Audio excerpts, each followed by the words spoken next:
Bien, bonjour à toutes, bonjour à tous. C'est un immense honneur pour l'École scolaire de gestion, l'ESG Management School, de recevoir aujourd'hui Jean-François Copé, qui nous a fait l'amitié il y a 2 ans déjà de parrainer une promotion de l'École scolaire de gestion. Donc il est un peu chez lui à l'ESG, il est à la maison. J'ai vu. Et puis, je voudrais bien sûr le remercier, mais surtout remercier Move ESG, qui est une jeune association créée depuis 1 an et qui fait beaucoup de bruit au sein de l'école, qui nous a déjà montré ses capacités de proposition, sa force de proposition par rapport à la qualité des conférenciers. Il y a d'autres surprises qui vous attendent. Voilà, sans plus tarder, je leur cède la parole puisque je sais qu'aujourd'hui, l'invité, c'est M. Copé. Merci et bravo pour votre conférence.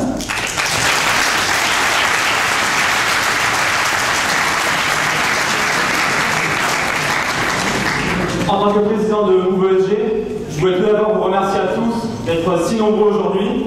Remercier évidemment M. Jean-François Copé qui nous fait l'honneur d'accepter notre invitation et aussi remercier M. Derry pour ces quelques mots. Comme vous le savez, nous sommes à un point de notre histoire. La France a connu et le monde a connu une crise économique sans précédent depuis 1929. Et c'est à nous aujourd'hui de définir quelle France on veut pour demain. Et c'est pour ça aussi que M. Copé est là ce soir. Donc je vais vous expliquer très rapidement le déroulement de la conférence. Donc dans un premier temps, M. Jean-François Copé va introduire le thème. Ensuite, 4 membres de Move ESG vont lui poser quelques questions. Et enfin, on laissera la salle s'exprimer à la fin de la conférence. Voilà, merci beaucoup. Alors je crois que le principe c'est que je vous parle pendant un quart d'heure et après on fait des questions-réponses, que je crois que c'est ça l'intérêt. Voilà, d'accord. D'abord je voudrais vous dire que je suis très, très honoré de cet accueil. En ce moment ça me change d'avoir des salles où on est applaudi comme ça. Mais je sais pas, il paraît que ça marche, ça marche pas? Si ça marche, c'est bon. Vous voulez que j'ai 2 micros? Non mais ça, si ça... Vous m'entendez ou pas là? Si vous m'entendez pas, vous le dites. Donc... vous dire aussi que je suis très heureux parce que j'aime bien votre école, j'en ai été, vous l'avez rappelé, le parrain, ce qui veut dire une présence virtuelle, mais je me suis dit quand même qu'un jour, du coup, je vous devais une présence réelle, et donc je suis très heureux de me retrouver devant vous. Mon objectif d'ailleurs aujourd'hui est d'avoir avec vous une rencontre extrêmement libre. Vous êtes étudiant, vous vous intéressez à la chose publique tout autant qu'à l'entreprise, vous vous préparez... à des carrières que je souhaite le plus brillantes possible. Ça me paraît la moindre des choses qu'on puisse avoir un échange qui soit très clair, très libre, très direct.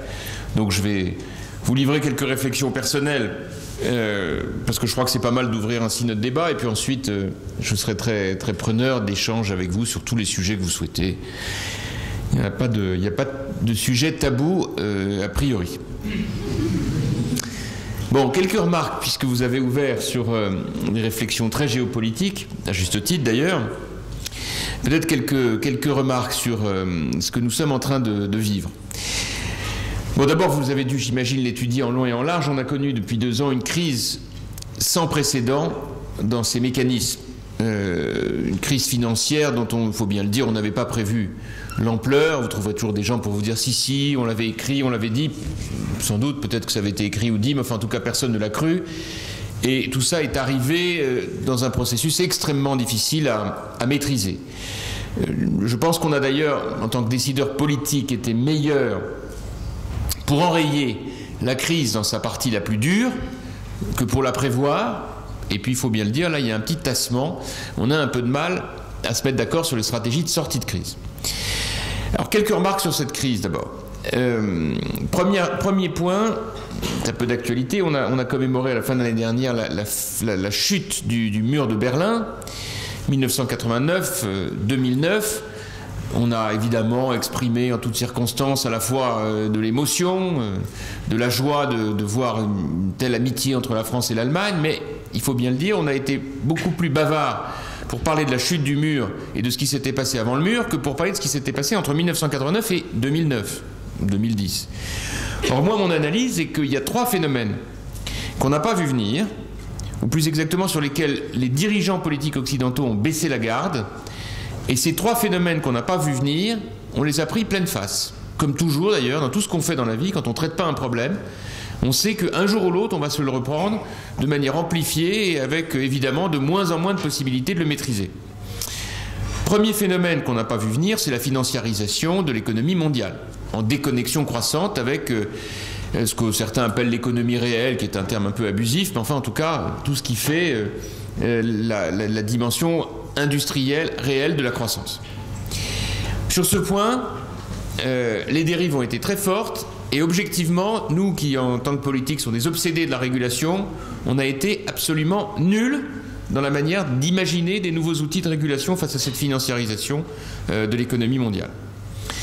Deuxième phénomène qu'on n'a pas vraiment anticipé, qu'on n'a pas vraiment voulu voir venir, c'est les transferts de croissance, transferts d'activité, transferts de richesse vers l'Asie. Tout ça paraît évident, mais sur le terrain, et on s'en est rendu compte à travers les indicateurs économiques, on a vu petit à petit ce transfert s'opérer, persuadés que nous étions, nous, occidentaux, ça n'aurait pas une conséquence si considérable sur nos économies, et on est en train d'entrer maintenant dans une nouvelle étape qu'il va falloir gérer, parce qu'on a, là encore, à mon avis, beaucoup sous-estimé par ignorance les pratiques, les comportements de nos interlocuteurs du côté de la lointaine Asie, la Chine bien sûr, mais les autres pays également. Enfin, troisième phénomène sur lequel on a totalement baissé la garde, fait semblant de ne pas voir, c'est l'accumulation des humiliations, des tensions du côté du Proche-Orient et de l'Afrique.